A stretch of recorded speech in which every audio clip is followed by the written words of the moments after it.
வணக்கங்க. என் பேர் கார்த்திக். நான் இங்க திருநகர் பார்க் ஸ்ட்ரீட்ல இருக்கேன்.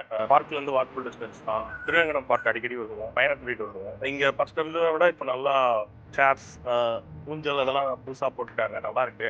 புதுசா லைட்டு, அந்த உட்கார்றது ஃபேன்ஸ் எல்லாமே புதுசா போட்டுருக்காங்க. நல்லா இருக்கு எல்லாமே. மாநகராட்சி நல்லா மெயின்டைன் பண்றாங்க. பேர் எல்லம்மாடி அம்பத்தூர்ல தான் இருக்கேன். இங்க நல்லா இருக்கு, வாக்கிங் வர்றதுக்கு எங்களுக்கு ஈஸியா இருக்கு. வீட்டாண்டெல்லாம் நடக்க முடியாது, சுகர் பேஷண்ட் நானு. இவரு வீசிங் இருக்கு, அதனால இங்க நடக்கிறதுக்கு நல்லா இருக்குது. குழந்தைங்க விளையாட, பெரியவங்க நடக்க. சென்னை மாநகர நன்றி.